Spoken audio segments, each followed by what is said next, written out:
Hi everyone, welcome back to my YouTube channel. This is me, Yokandan Sachadeva. How are you all doing? I am absolutely fine and hoping the same for you as well.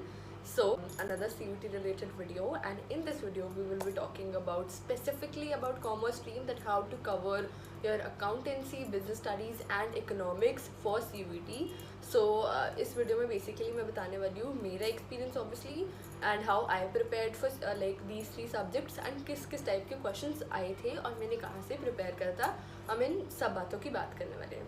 सो बस intro को छोटा रखा है हम लोगों ने. Let's just jump on the topic कि सबसे पहले मैंने अकाउंट्स के लिए कैसे प्रिपेयर करा था.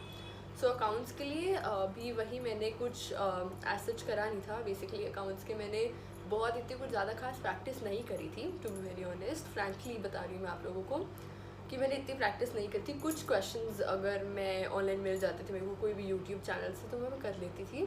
और एज सच NCERT भी अकाउंट्स की थी ना, उसमें भी इतना कुछ मेरे को हेल्पफुल कुछ नहीं लगा था क्योंकि MCQs मेरे को मिल ही नहीं रहे थे कि कहाँ से करूँ. तो मैंने एज सच उस चीज़ में कुछ नहीं करा था. बट अगर मैं क्वेश्चंस की बात करूँ तो किस टाइप के क्वेश्चंस आते हैं, तो मेरे को लगता है कि जिस टाइप के क्वेश्चंस आते हैं हमारे CUT में उस सब के लिए हमारा सिर्फ बेसिक्स क्लियर होगा तो सफिशेंट रहेगा. अगर बात करूँ क्वेश्चंस किस तरह के आते हैं, तो बेसिकली कई बार जर्नल एंट्रीज पूछ लेते हैं. ऐसे होगा तो मतलब ये सिचुएशन है तो इसकी जर्नल एंट्री क्या होगी, या फिर कभी जैसे ट्रीटमेंट पूछ लिया, कभी गुडविल का या कभी किसी चीज़ का ट्रीटमेंट पूछ लिया. ओल्ड रेशियो न्यू रेशियो वाले तो काइंड ऑफ आती हैं और बेसिकली बहुत बेसिक क्वेश्चंस होते हैं तो इतने कुछ खास नहीं होती. जैसे अगर हम पार्टनरशिप की बात करें तो कौन सी चीज़ है जो कहाँ जाएगी, किस जैसे कौन सी रेशियो है जो सैक्रिफाइसिंग में डिवाइड होगी गेनिंग में, तो ऐसे कुछ क्वेश्चंस होते हैं अकाउंट्स में. तो आपका बेसिक क्लियर है ना तो आप लोग ईजिली अकाउंट्स के एग्ज़ाम कर सकते हो सॉल्व. मेरे टाइम पे क्या हुआ था कि I was like not confident for accounts, क्योंकि वही जो 12th में डर था कि अकाउंट्स अच्छा नहीं है, अकाउंट्स में मार्क्स नहीं आते, वही वाला डर मेरा CUT में था. इस तरह से लाइक मेरा एग्ज़ाम हुआ. मैं ये तो क्लियरली कह सकती हूँ अगर आपका 12th में अकाउंट्स अच्छा नहीं था लेकिन फिर भी CUT आप लोगों का अच्छा हो सकता है, क्योंकि मतलब वही अगर आपके बेसिक्स क्लियर, आपको सब चीज़ें आती है. 12th तक क्या होता था कि अकाउंट्स में सब चीज़ें आती होती थी बट आंसर कभी नहीं निकलता था. और इसमें वही चीज़ है कि आपको ऑप्शंस मिल जाती है तो कहीं ना कहीं आपको हेल्प मिल जाती है, तो ऐसे इतनी प्रॉब्लम नहीं होती है. तो यही चीज़ लेकर चलना कि अकाउंट्स काइंड ऑफ इतना डिफिकल्ट नहीं होने वाला. और जो बात मैंने हर बार अपनी CUT की वीडियोस में बोल रखी है कि CUT डिफ़िकल्ट नहीं होता, बिल्कुल भी डिफ़िकल्ट नहीं होता. सिर्फ कंपटीशन हार्ड होते हैं तो पेपर्स तो इजी ही होते हैं, तो आपको उस लेवल के लिए प्रिपेयर करना है. सो ये था मेरा अकाउंट्स का एक्सपीरियंस. और जैसे कि मैंने आप लोगों को बोला कि अकाउंट्स में मेरे को लाइक मैं प्रैक्टिस ही नहीं कर पाई थी MCQs वगैरह, क्योंकि मेरे पास थे ही नहीं, कोई सोर्स ही नहीं था मेरे पास कि मैं कहाँ से प्रिपेयर करूँ. तो जैसे कि मैं आप लोगों को पिछली 1-2 वीडियो में बता रही हूँ कि मैं कहाँ से अब आप लोगों को रिकमेंड करूँगी कि आप लोग कहाँ से पढ़ो, और वो है किरण पब्लिकेशंस की बुक्स, जिसके बारे में मैंने पहले भी बात कर रखी थी. और जेन्युइनली मेरे को वो बुक्स बहुत अच्छी लग रही है क्योंकि उसमें सिलेबस वाइज आप लोगों के लिए MCQs होंगे और 950+ MCQs सिर्फ इंग्लिश में है, 2000+ MCQs कॉमर्स वाली बुक में है. तो आप लोगों के लिए बहुत हेल्पफुल रहने वाली है वो. एक्चुअली में आप लोगों को इसमें प्रैक्टिस पेपर्स भी मिलेंगे और साथ में OMR शीट्स भी मिलेंगी, क्योंकि अभी रिसेंटली न्यूज़ आई थी कि कुछ हाफ एग्ज़ाम CUT के ऑफलाइन मोड में होंगे स्कूल्स में OMR शीट पे, और हाफ शायद ऑनलाइन कंप्यूटर बेस्ड हो. तो ये आप लोगों के लिए सही रहेगा कि OMR शीट से तो आप लोगों के लिए प्रैक्टिस होती रहेगी. तो आई थिंक आप लोगों के लिए ये बुक्स ना बहुत, किरण पब्लिकेशंस की बुक्स बहुत हेल्पफुल रहने वाली हैं एक्चुअली में. क्योंकि अगर आप एक बुक लोगे ना किरण पब्लिकेशंस की तो उसमें सारे सब्जेक्ट होंगे कॉमर्स से रिलेटेड, जो आप लोगों के लिए बहुत हेल्पफुल रहने वाले हैं. और कॉमर्स के अलावा जो मेन सब्जेक्ट्स इंग्लिश और GT जिसमें बच्चे डरते रहते हैं ना, वो अगर उसमें भी अगर आपको कुछ हेल्प चाहिए तो किरण पब्लिकेशंस की बुक्स मेरी तरफ से आप लोगों के लिए बेस्ट रहने वाली है. तो मैं लिंक डिस्क्रिप्शन में दे दूँगी, आप लोग एक बार ही वो वाली बुक्स जाके ज़रूर देख लेना, ठीक है. So now coming on the another subject that is business studies. So business studies की बात करें तो बिजनेस स्टडीज़ में जैसे मैंने पिछली वीडियो में बोला था कि आपको लाइन टू लाइन हर एक चीज़ पढ़नी है. 12th में पूरा सिस्टम अलग था, सब्जेक्टिव था, उसमें सिर्फ सब हेडिंग्स पढ़ ली थी. बिजनेस में तो बहुत इजीली आप अच्छा स्कोर कर सकते थे, लेकिन इसमें आप लोगों को लाइन टू लाइन चीज़ें पढ़नी है, क्योंकि हमें कभी नहीं पता कि कौन सी लाइन से कौन सा क्वेश्चन बन के आ जाए. तो ट्राई करना कि लाइन टू लाइन आप पढ़ो NCERT से और उसके बाद क्वेश्चंस प्रैक्टिस करो, कोई भी आप बुक अगर आप प्रेफर कर रहे हो तो उधर से.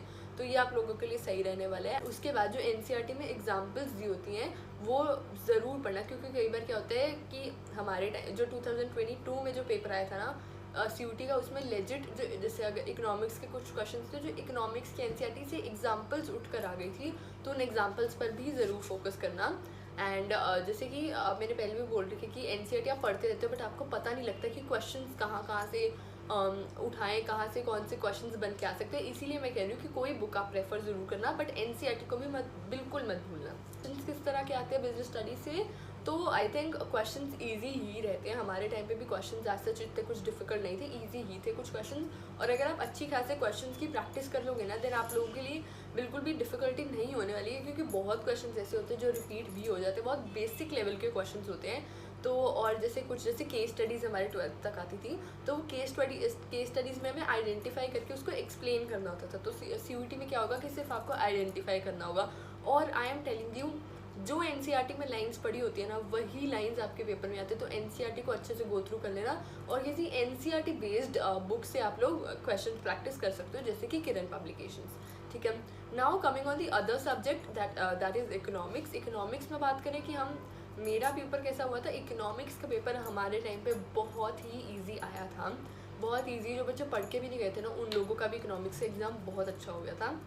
हमारे टाइम पे भी कुछ ऐसे टॉपिक्स थे जो ऐड ऑन करे गए थे, जो आप लोगों के टाइम पे भी ऐड ऑन कुछ टॉपिक्स करे गए हैं। तो उस हिसाब से आप लोग प्रिपरेशन करना। और जिस तरह के क्वेश्चन आते हैं इकोनॉमिक्स में, बहुत क्वेश्चंस ऐसे होते हैं जिसमें होता है कि आपको बताना है कि बेसिकली ईयर्स वाले बहुत क्वेश्चन होते हैं। तो ईयर्स के लिए अभी से ऐसा कर दो, एक पेज पे लिखना शुरू कर दो कौन से ईयर में क्या होता है। वो चीज़ बहुत हेल्पफुल रहने वाली है, क्योंकि वैसे क्वेश्चंस बहुत ज़्यादा आते हैं। एंड बाकी क्वेश्चंस की बात करें तो हमें बस ऑर्डर में अरेंज करने होते हैं कि कौन सी चीज़ पहले हुई, तो वो सब चीज़ें होंगी। तो इस तरह की क्वेश्चंस बहुत आते हैं। और मैथ्स दी फॉलोइंग बहुत होते हैं इकोनॉमिक्स में। तो इकोनॉमिक्स में भी आप लोगों को जो फैक्ट्स हैं उन पर बहुत ज़्यादा फोकस करना होता है। इंडियन इकोनॉमी की मैं बात कर रही थी। और देन अगर हम मैक्रो इकोनॉमिक्स पे शिफ्ट करें तो उधर फिगर्स बनी हुई आ गई, ग्राफ्स बने हुए आ गए, उससे रिलेटेड भी क्वेश्चंस पूछे जाते हो। तो इस तरह के क्वेश्चंस को आपको ध्यान में रख के प्रिपरेशन करनी है। तो ये थे कुछ पॉइंटर्स जो मैं बता रही थी आप लोगों को कि किस किस तरह के क्वेश्चंस आ सकते हैं एग्ज़ाम में। तो बस ये चीज़ें दिमाग में रख लेना और इसी तरह से प्रिपरेशन करना आप लोग। एंड आई होप कि आप लोगों के लिए ये वीडियो हेल्पफुल रही हो और आप लोगों को थोड़ी इन्फॉर्मेशन मिली हो। किरण पब्लिकेशंस की बुक्स ज़रूर परचेज कर लेना, लिंक मैं डिस्क्रिप्शन में दे दूँगी। And thank you for watching. I will see you in my next one. Till then take care, bye.